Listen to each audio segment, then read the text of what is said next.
Hi, நான் அதீப். ஐஃபோனில் இருக்கிற tips and ட்ரிக்ஸை பற்றின வீடியோ தான் இது. நீங்கள் ஒரு ஐஃபோன் யூஸராக இருந்தீங்கன்னா இந்த வீடியோவை கடைசி வரைக்கும் பாருங்கள். கண்டிப்பாக ஒரு யூஸ்ஃபுல்லான வீடியோவாக தான் இந்த வீடியோ இருக்க போகுது. அப்போ நம்ம வீடியோக்குள்ளே போகலாம். ஐஃபோனில் ஃபோன் கால் ஹோல்டு பண்ணுறதுக்கான டெடிகேட்டட் பட்டன் கிடையாது. இந்த மியூட் பட்டனை லாங் ப்ரெஸ் பண்ணால் நம்மளால் ஃபோன் கால்ஸை ஹோல்ட் பண்ண முடியும். ஐஃபோனில் இருக்கிற கால்குலேட்டரை நம்மளால் நார்மல் கால்குலேட்டராக யூஸ் பண்ணிக்க முடியும்.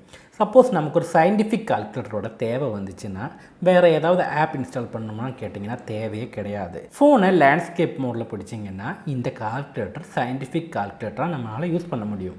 ஐஃபோனில் இருக்கிற கால்குலேட்டரில் பார்த்தீங்கன்னா பேக் ஸ்பேஸ்க்கான பட்டன் கிடையாது. சப்போஸ் நம்ம ஏதாவது நம்பரை டைப் பண்ணி தப்பாக போயிடுச்சுன்னா ஃபுல்லாக எரேஸ் பண்ணுற மாதிரியான ஒரு சிச்சுவேஷன் தான் இருக்குது. இந்த கால்குலேட்டரில் பேக் ஸ்பேஸ்க்கான பட்டன் இல்லாட்டியுமே நம்மளால் பேக் ஸ்பேஸ் பண்ண முடியும். நம்ம டைப் பண்ணியிருக்கிற டிஜிட்டுக்கு மேலே லெஃப்ட்லேயோ ரைட்லேயோ ஸ்வைப் பண்ணிங்கன்னா லாஸ்ட்டாக டைப் பண்ண டிஜிட்டு நம்மளால் எரேஸ் பண்ண முடியும். நான் கடந்த 7 மாதமாக இந்த ஒரு ஐஃபோனை யூஸ் பண்ணுறேன். எனக்கு இந்த பேக் ஸ்பேஸுக்கான இந்த ஃபீச்சர் இந்த கால்குலேட்டர் இருக்குங்கிறது இந்த வீடியோ ஷூட் பண்ணும்போது தான் எனக்கே தெரியும். அப்போ உங்கள் ஃப்ரெண்ட்ஸ் யாராவது ஐஃபோன் யூஸ் பண்ணுறவங்க இருந்தாங்கன்னா இந்த வீடியோவை ஷேர் பண்ணுங்கள். கண்டிப்பாக அவங்களுக்கும் தெரியறதுக்கான வாய்ப்பு இருக்காது. ஐஃபோனில் இருக்கிற சஃபாரி ப்ரௌசரில் ஒரு வெப்சைட்டு எப்படி லாங் ஸ்க்ரீன்ஷாட் எடுக்கிறதுன்னு பார்க்கலாம். அதுக்காக பார்த்தீங்கன்னா இங்கே ஷேர் பட்டன் இருக்கும். அந்த பட்டனில் ப்ரெஸ் பண்ணி ஆப்ஷன் செலக்ட் பண்ணுங்கள். பிடிஎஃப் செலக்ட் பண்ணி டன் கொடுத்ததுக்கப்புறமா சேவ் டு ஃபைலுங்கிற ஆப்ஷனை செலக்ட் பண்ணி இந்த ஃபைலை நம்ம ஃபோனில் டவுன்லோட் பண்ணிக்கலாம். இப்போ நம்ம சேவ் பண்ணியிருக்கிற லாங் ஸ்க்ரீன்ஷாட் பார்த்தீங்கன்னா ஒரு பிடிஎஃப் ஃபார்மேட்டில் சேவ் ஆகிருக்குது. இப்போ பார்த்தீங்கன்னா அந்த ஒரு வெப்சைட்டை நம்ம டோட்டலாகவே ஸ்க்ரீன்ஷாட் எடுத்துருக்கிறோம். அப்போ இதுவும் ஒரு நல்ல ஃபீச்சர் தான், ட்ரை பண்ணி பாருங்கள். ஐஃபோனில் ஒரு பேஜை ஸ்க்ரோல் பண்ணி நம்ம கீழே வந்துட்டோம். திருப்பி நமக்கு மேலே போகணும்னா திருப்பியும் ஸ்க்ரோல் பண்ணுமா கேட்டிங்கன்னா வேண்டாம். இங்கே நோட்டிஃபிகேஷன் பாரில் டைம் தெரியுது இல்லையா, அங்கே ஜஸ்ட் ஒரு டேப் பண்ணால் இந்த பேஜோட மேலே நம்மளால் போக முடியும். இந்த ஒரு ட்ரிக் பார்த்தீங்கன்னா எல்லா சிச்சுவேஷன்லுமே ஒர்க் ஆகும். அப்போ ட்ரை பண்ணி பாருங்கள். ஐஃபோனில் ஃபோட்டோஸை எப்படி ஹைட் பண்ணுறதுன்னு பார்க்கலாம். இப்போ நம்ம ஹைட் பண்ண வேண்டிய ஃபோட்டோஸ் எல்லாம் செலக்ட் பண்ணி ஷேர் பட்டன் கொடுத்ததுக்கப்புறமா ஹைட்னு சொல்லி ஒரு ஆப்ஷன் இருக்கும். இதை ப்ரெஸ் பண்ணோம்னா ஃபோட்டோஸ் எல்லாமே ஹைட் ஆயிடும். இப்போ நம்ம ஹைட் பண்ண ஃபோட்டோஸ் எங்கே இருக்குன்னு கேட்டிங்கன்னா ஆல்பம்ஸில் ஹிடன் சொல்லி ஒரு ஃபோல்டர் இருக்கும். அந்த ஃபோல்டரில் போய் பார்த்தீங்கன்னா நம்ம ஹைட் பண்ண ஃபோட்டோஸ் எல்லாமே அதில் தெரியும். ஆண்ட்ராய்டில் இருக்கிற மாதிரி அவ்வளோவுக்கு செக்யூராக நம்மளால் ஃபோட்டோஸை ஹைட் பண்ண முடியாது. நம்ம ஃப்ரெண்ட்ஸ் யாராவது இந்த ஆல்பம்ஸில் போய் பார்த்தாங்கன்னா இந்த ஹிடன் சொல்லி ஒரு ஃபோல்டர் இருக்கும். அந்த ஃபோல்டர் திறந்தால் நம்ம ஹைட் பண்ணி வச்சுருக்க ஃபோட்டோஸ் எல்லாமே அவங்களுக்கும் பார்க்க முடியும். இந்த ஆல்பம்ஸில் இருக்கிற ஹிடன் ஃபோல்டரை நம்மளால் டிசேபிள் பண்ண முடியும். அதுக்காக பார்த்தீங்கன்னா முதல் செட்டிங்ஸில் போனதுக்கப்புறமா ஃபோட்டோ செலக்ட் பண்ணி ஹிடன் ஆல்பம் சொல்லி ஒரு ஆப்ஷன் இருக்கும். இதை டிசேபிள் பண்ணி வச்சுக்கோங்க. இதை டிசேபிள் பண்ணிட்டோம்னா நம்ம ஃபோட்டோஸில் ஹிடன் சொல்லி ஒரு ஆல்பம் நம்மளால் பார்க்க முடியாது. அப்போ இதுவும் ஒரு நல்ல ட்ரிக் தான், ட்ரை பண்ணி பாருங்கள். நம்மளோட ஐஃபோன் லாக்காக இருந்தாலுமே நம்ம ஃபோனில் இருக்கிற நோட்டிஃபிகேஷன்ஸும் நம்ம ஃபோனோட கண்ட்ரோல் சென்டரும் யாருக்கு வேணும்னாலும் ஆக்சஸ் பண்ண முடியும். இது எப்படி டிசேபிள் பண்ணுறதுன்னு பார்க்கலாம். அதுக்காக முதல் செட்டிங்ஸில் போனதுக்கப்புறமா ஃபேஸ் ஐடி அண்ட் பாஸ்வேர்டுன்னு சொல்லி ஒரு ஆப்ஷன் இருக்கும். அந்த ஆப்ஷன் செலக்ட் பண்ணி பாஸ்வேர்டு என்டர் பண்ணி உள்ளே போங்க. அதில் கீழே போனீங்கன்னா அலோ ஆக்சஸ் வென் லாக்டுன்னு சொல்லி ஒரு ஆப்ஷன் இருக்கும். அதில் கண்ட்ரோல் சென்டரும் நோட்டிஃபிகேஷன் சென்டரும் டிசேபிள் பண்ணி வச்சுக்கோங்க.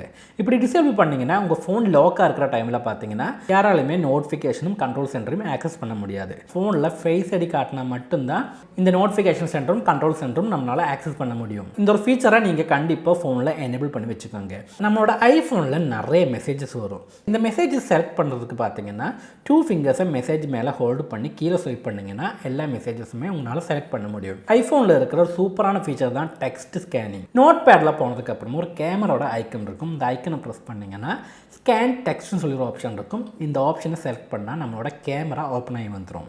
இப்போ நம்ம ஸ்கேன் பண்ண வேண்டிய டெக்ஸ்ட்டுக்கு மேலே கேமரா கொண்டு போனால் ஆட்டோமேட்டிக்காகவே அந்த டெக்ஸ்ட் எல்லாமே நம்ம நோட் பேடில் வந்துடும். இங்கே இன்சர்ட்னு சொல்லி ஒரு ஆப்ஷன் இருக்கும். இந்த ஆப்ஷனை ப்ரெஸ் பண்ணிங்கன்னா இந்த டெக்ஸ்ட் எல்லாமே நம்மளால் நோட் பேடில் காப்பி பண்ண முடியும். அப்போ இது ஒரு சூப்பரான ட்ரிக் தான், கண்டிப்பாக ட்ரை பண்ணி பாருங்கள். அடுத்ததான் இந்த ஃபோனில் அசிஸ்டிவ் டச்சை எப்படி எனேபிள் பண்ணுறதுன்னு பார்க்கலாம். செட்டிங்ஸில் போனதுக்கப்புறமா அசசிபிலிட்டி செலக்ட் பண்ணிங்கன்னா டச்சுன்னு சொல்லி ஒரு ஆப்ஷன் இருக்கும்.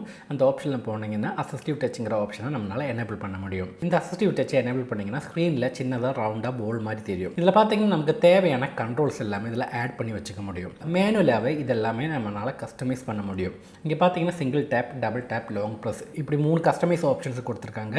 நமக்கு தேவை இருக்கிற கண்ட்ரோல்ஸை இதில் ஆட் பண்ணிக்கலாம். ஐஃபோனோட பேக் சைடு சைடில் டபுள் டேப் பண்ணால் ஸ்க்ரீன்ஷாட் எடுக்க முடியும்.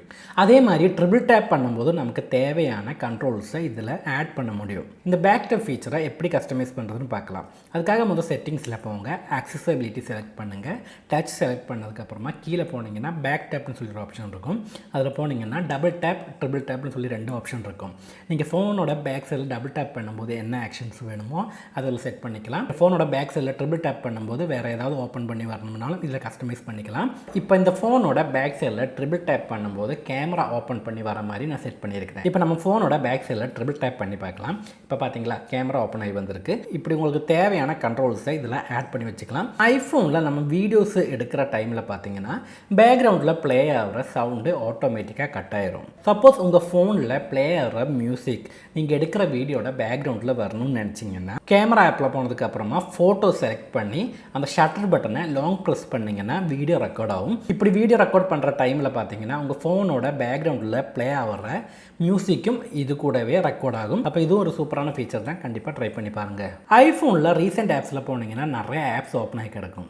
அது எல்லாமே ஒவ்வொன்றா தான் க்ளோஸ் பண்ண முடியும். 3 ஃபிங்கர்ஸை வச்சு மேலே ஸ்வைப் பண்ணிங்கன்னா நிறைய டேப்ஸை உங்களால் க்ளோஸ் பண்ண முடியும். அப்போ இது ஒரு நல்ல ஃபீச்சர் தான், கண்டிப்பாக ட்ரை பண்ணி பாருங்கள். அப்போ இவ்வளோ தான் இந்த வீடியோ உங்களுக்கு பிடிச்சிருக்குன்னு நினைக்கிறேன். அப்போ நம்ம அடுத்த வீடியோவில் பார்க்கலாம். பாய்.